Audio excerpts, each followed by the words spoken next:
Queria ler duas expressões que temos aqui em Lucas, no capítulo 2, aproveitando compartilhar do irmão Marcelo semana passada, quando ele lembrou da anunciação, da encarnação do nosso Senhor e da revelação dele para Maria.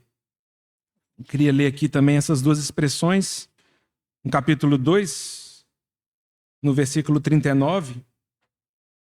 Descumpridas todas as ordenanças, segundo a lei do Senhor, voltaram para a Galiléia, para a sua cidade de Nazaré. Crescia um menino e se fortalecia, enchendo-se de sabedoria, e a graça de Deus estava sobre ele. E aqui no final do capítulo, versículo 51, desceu com eles para Nazaré e era-lhes submisso. Sua mãe, porém, guardava todas estas coisas no coração. E crescia Jesus em sabedoria, estatura e graça diante de Deus e dos homens. Eu queria encorajar os irmãos, porque talvez essas expressões elas se aplicam bastante ao tempo presente que estamos vivendo. Essa mesa vai nos dizer de uma realidade que nos fala do nosso passado, daquilo que o Senhor já nos fez no passado, e a garantia do nosso futuro, das coisas que Ele garantiu que vai acontecer conosco. Isso foi tão forte da parte de Deus que o Senhor Ele nos selou com o seu próprio Espírito Santo. O Espírito Santo em nós é um penhor de Deus, é uma garantia que pertencemos a Ele. E mesmo que nós não estejamos desenvolvendo uma fé nessa direção, é muito importante que você saiba que os espíritos malignos sabem isso muito bem. O mundo espiritual sabe muito bem quem pertence ao Cordeiro. Somos selados e os inimigos de Deus sabem aqueles que pertencem ao Senhor. Isso realmente não é coisa pequena. O inimigo tenta roubar essas convicções do nosso coração e nós nos perdemos, no tempo presente com trivialidades da vida e nós não conseguimos perceber a grandeza da nossa salvação. Isso acontece lá em Apocalipse, não é o que eu quero falar. Mas lá em Apocalipse, quando o anjo autoriza todas aquelas intervenções no mundo, fala, mas aqueles que foram selados, vocês não podem tocar neles. Espiritualmente, há uma revelação e o Espírito Santo habita em nós, nós somos templo de Deus, somos santuário do próprio Deus que habita em nós por meio do seu Espírito. E isso não é mérito nenhum nosso, é graça de Deus por meio da obra do Cordeiro na cruz do Calvário. Então nós olhamos para trás e nós um dia ouvimos essa voz do Senhor Jesus, como ele falou com Nicodemos: você precisa nascer de novo, você precisa nascer do Espírito, você não pode mais viver segundo a carne, segundo o velho homem, você precisa nascer de novo. E todos aqueles que já creram no Senhor podem dar esse testemunho que alguma coisa aconteceu conosco. E um nascimento espiritual se deu dentro do nosso entendimento. E nós nascemos de novo para Deus por meio desse novo homem que foi gerado em nós pelo poder do Espírito Santo. Então nós olhamos para trás e é como se o Senhor tivesse gerado em nós esse novo homem. Nós olhamos para frente e nós vemos a promessa de Deus que esse novo homem que nasceu em nós, ele será exatamente igual a Jesus Cristo. Essa é a nossa sentença e essa, na minha opinião, é uma das maiores informações do Evangelho. Nós estudamos Romanos muito tempo. Espero que os irmãos, pelo menos, tenham isso muito gravado no coração, porque talvez seja uma das coisas que eu mais falei da forma como eu entendo o Evangelho. O Evangelho é muito mais do que uma promessa de irmos para um céu. O Evangelho, as boas novas de Deus, é muito mais nos livrar de uma condenação eterna e irmos para um lugar seguros. O Evangelho é Deus nos livrando da condenação do nosso pecado e de um velho homem que se afastou de Deus. O Evangelho é que Deus agora quer que eu seja um novo homem segundo Deus idealizou. A nossa eternidade em Cristo será bendita, porque seremos seres humanos como Jesus Cristo é. Porque pense bem, você do jeito que você é hoje, vivendo eternamente. Chegará um momento que você vai pedir a morte, porque o nosso problema não é a morte. Nosso problema é uma vida no pecado. uma vida afastada de Deus, uma vida que se perde sem um propósito eterno. Vida vazia, vida com cisternas rotas, bebendo uma água que gera sede, gera sede, gera sede. Mas não é isso que eu quero falar. O que eu quero dizer para os irmãos é que o Senhor Jesus, ele nasceu em nós por meio da salvação. E a garantia que temos é que um dia seremos como ele é. 1 João 3 vai dizer isso. Nós não apenas veremos ele, mas nós também seremos como ele é. Então nós olhamos para o passado e vemos que nascemos de novo, olhamos para o futuro e nós temos uma garantia de coisas que nós não conseguimos entender. É mistério para nós, mas nós pela fé sabemos que experimentaremos uma nova forma de existir, sem luto, sem choro, sem lágrima, alguma coisa perfeita que só Deus pode oferecer para nós. Mas e no tempo presente? Exatamente no dia de hoje, dia 21 de dezembro de 2025, exatamente nesse momento em que podemos partir o pão, quais são os estímulos, quais são os desafios de fé que nós temos? Eu gosto bastante, Romanos 8, 26 e 28, 26 e versículo 28. Porque ali no versículo 26, Paulo fala, nós não sabemos orar como convém. Tem muitas coisas que nós não sabemos. Eu não conheço a história de muitos de vocês, nós não somos tão próximos assim, conheço a história de alguns de vocês. Eu sei de algumas pessoas que têm passado por muitas dificuldades. Sei pessoas que estão sofrendo por laudo médico de doença terminal. Eu sei pessoas que estão tendo problema no casamento. Eu sei de pessoas que têm problemas com relação com seus filhos. Eu sei que tem pessoas que estão tendo problemas financeiros. E talvez alguém vai falar, Pablo, você consegue explicar isso? Não, eu não sei. Tem coisas que eu não sei. Mas louvado seja Deus, porque nós temos o versículo 28. Paulo fala, nós sabemos que todas as coisas cooperam para o bem daqueles que amam a Deus. Para que o Senhor consiga cumprir o seu propósito em nós, que é fazer-nos semelhantes a Jesus Cristo. Essa é uma bússola de fé para nós. Nós não olhamos para os problemas. Nós não olhamos tentando buscar respostas nas situações dessa vida. Nossa fé, ela muda de eixo e nós olhamos para aquilo que nós sabemos pela fé.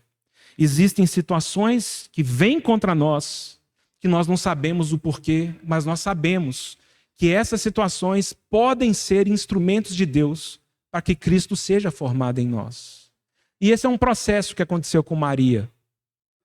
Então o Marcelo lembrou isso semana passada. A gente às vezes lê a história de Maria com muita velocidade e a gente não consegue perceber a resposta de uma menina, talvez de 14 anos de idade, desposada, comprometida num noivado com José, que ainda não era casada.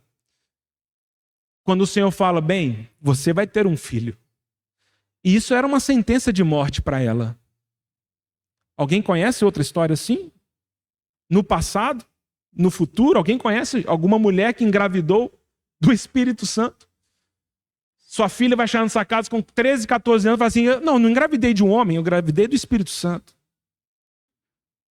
Maria, ela entendia que se Deus não aguardasse, ela estaria sentenciada a uma condenação social. Nem José aceitou, e a Bíblia fala, o Evangelho fala que José era um homem justo. E ele era tão justo que no seu coração ele havia decidido se afastar dela. Falou, Maria, eu não vou te matar. Eu não vou expor o seu adultério. Agora, eu não vou comprar essa ideia sua, Maria? Que vai descer sobre você o Espírito Santo e você vai gerar um homem segundo Deus? Então, Maria, eu vou fazer o seguinte, eu vou romper o nosso noivado e vida que segue. E só muda a história de José porque o Senhor, por meio de um anjo, aparece para ele. E a visão e a revelação que ele deu para Maria, ele deu para José também. José, o que Maria te falou é verdade. Deus vai gerar um novo homem nela. E José creu nisso. O Senhor deu o nome, é Jesus. E a partir dessa decisão deles de aceitarem isso, e do Senhor Jesus começar a ser formado neles, a vida deles mudou por completo.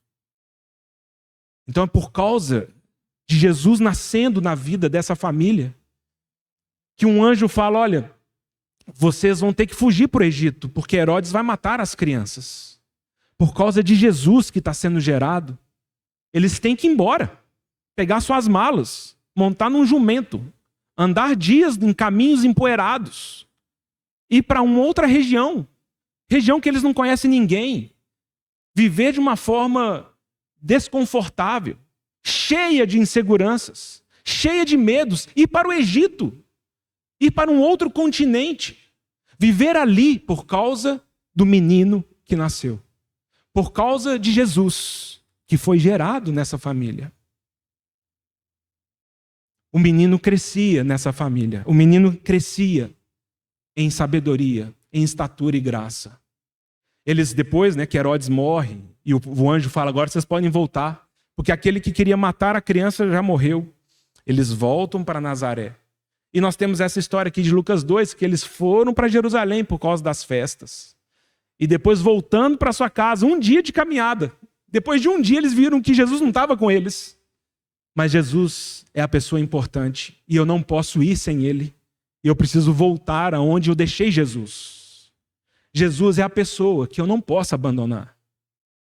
Jesus é a pessoa que eu não posso seguir caminho afora sem ele. 3 dias depois, eles vão e voltam. Eles encontram com o Senhor no templo. Jesus já estava com 12 anos de idade nessa situação. E eles ainda tentaram entender com o Senhor e ainda levam do Senhor um puxão de orelha espiritual, porque o Senhor fala: bem, talvez vocês não estão entendendo quem é meu pai e qual que é a casa que eu tenho que ficar. Eu acho bonito aqui essa expressão que lemos, que eles voltam para casa e fala: Maria guardava essas coisas no seu coração. E talvez essa seja uma das desgraças do nosso tempo atual, que nós somos pouco observadores da vida e nós não temos o bom hábito de trazer as coisas que acontecem sobre nós, guardarmos no coração e entendemos como que isso se aplica a Cristo. Maria foi essa mulher sábia, que com o tempo, tudo o que acontecia, ela levava para o seu coração e ela enxergava as coisas na perspectiva de Jesus, não dela mesma. Porque se Maria quisesse ver a vida na sua perspectiva, ela teria pedido para o anjo procurar uma outra mulher, porque ela tinha muitos sonhos, ela queria ser arquiteta, médica, ela queria conhecer Disney. Por favor, não faça Jesus nascer no meu ventre. Eu tenho muitos sonhos nessa terra. Mas Maria é essa mulher bendita, que nós sempre lembraremos, de uma mulher que fala para o Senhor: faça-se comigo, sou tua serva, faça-se comigo a tua vontade. Gera Jesus Cristo em mim. E a partir desse momento a vida dela mudou completamente. Eu queria encorajar muito você, quando nos aproximamos dessa mesa, a enxergarmos o nosso Senhor desejoso de ser formado em nós. É essa figura que Paulo usa aos Gálatas, Eu sou como aquela mulher que tem dores de parto, até que Cristo seja formado em vós. Porque o nosso Senhor Jesus deseja crescer em estatura, graça e sabedoria na nossa história. E se tem alguma coisa que eu desejo profundamente para a sua vida, é isso. Quando as pessoas me procuram para conversar e muita coisa eu não sei, não tem resposta para tudo, não sei dizer, mas eu oro ao Senhor para que, a despeito das suas doenças, a despeito das suas fragilidades, a despeito das crises financeiras, a despeito das crises emocionais, a despeito das doenças, do sexo, dos casamentos, dos filhos, da podridão desse mundo, dos pecados, eu oro para que Jesus Cristo cresça em você. E ele seja visto não só por Deus, mas pelos homens. Darmos esse testemunho. Passou-se mais um ano, irmãos. Daqui a 10 dias estamos em 2026. As pessoas ao nosso redor podem dar esse testemunho de nós. Jesus está crescendo nele. Jesus está crescendo nessa vida. não só diante de Deus, mas diante dos homens, a sabedoria, a graça e a estatura de Cristo está crescendo nessa pessoa, porque ela entendeu que todas as coisas que acontecem na vida dela cooperam para que Cristo seja formado. Todas as coisas. Coisas que nós não sabemos explicar, mas nós sabemos que Deus pode usar para que Cristo seja formado em nós. Não há nenhuma situação na nossa história, nenhuma, que não possa ser usada por Deus para que Ele nos revele a Cristo e Cristo cresça em nós. Não desperdice os problemas e as situações que vêm sobre a sua vida. Elas são oportunidades para que Cristo seja formado em nós. Não se preocupe se você tem que ir para o Egito. Não se preocupe se você tem que voltar para procurar o Senhor em Jerusalém 3 dias de caminho de viagem. O que importa para nós é termos o Senhor conosco. Inclusive diante dos pecados. Veja bem, eu não estou dizendo que pecado é idealizado por Deus, muito pelo contrário. Tiago deixa isso muito claro. Ninguém ao ser tentado diga, sou tentado por Deus, porque Deus a ninguém tenta. Deus não nos tenta.